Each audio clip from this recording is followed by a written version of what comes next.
नमस्कार मंडळी. तर आज इव्हनिंगच डिरेक्टली शूट करत आहे कारण सकाळी खूप धावपळ होते आणि आज पण आम्ही आणि रायाच फक्त घरी येत होतो कारण मयूरला यायला उशीर होणार होता. पहिलं घरी आले, आवरलं, रायाला खाऊ दिला आणि त्याच्यानंतर माझं काम करायला घेतलं आणि जे की मला बिलकुल आवडत नाही तेच काम करायला घेतलं ते म्हणजे लसूण सोलणे.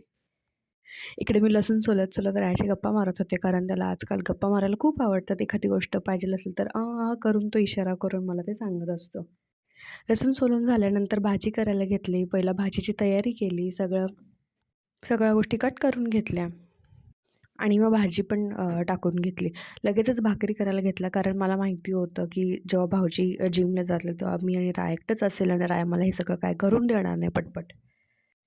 सो मी भाजी पण करून घेतली आणि भाकरी करायला घेतलं. त्याच्या आधी मी भाताचा कुकर लावून दिला आणि त्याच्यामध्येच रायासाठी एक बटाटा पण शिजवून घेतला. तसं तर मला भाकरी करायला वेळ लागत नाही आणि इतक्या काही भाकरी नसतात आमच्याकडे. आमच्याकडे 3च भाकरी असतात प्रत्येकाची एक-एक. पण 2 बाजरीच्या असतात आणि 1 ज्वारीची असते. आणि ज्या दिवशी भाकरी छान होते ना, त्या दिवशी असं वाटतं वाह! काय स्वयंपाक झालाय आज. भाकरी पण करून घेतल्या आणि त्याचबरोबर आयाचा खाऊ पण करून घेतला आणि पहिला सगळं स्वच्छ करून घेतलं. म्हणजे किचन ओटा साफ करून घेतला, भांडी धुवून घेतली. कारण परत तर ह्या गोष्टी राहिल्या तर मग त्या रखडतच राहतात. आणि हे सगळं करायला मला ऑलमोस्ट 7:30 पावणे 8 वाजल्या होत्या आणि मयूर अजून पण घरी आला नव्हता.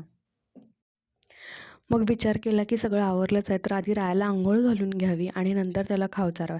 सकाळी जाताना इतकी गडबड असते की आणि सकाळी थोडंसं वातावरण पण थंड असतं. त्याच्यामुळे मी सकाळी त्याला कधीच अंघोळ नाही घालत ऑफिसला जायच्या वेळेस.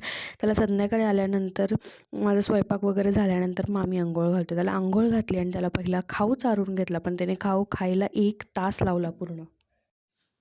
आणि तो खाऊ एका जागी बसून कधीच खात नाही. तो घरभर फिरत असतो खाऊ खाण्यासाठी आणि तो घरभर फिरता फिरता इतका पसारा करून ठेवतो की बस.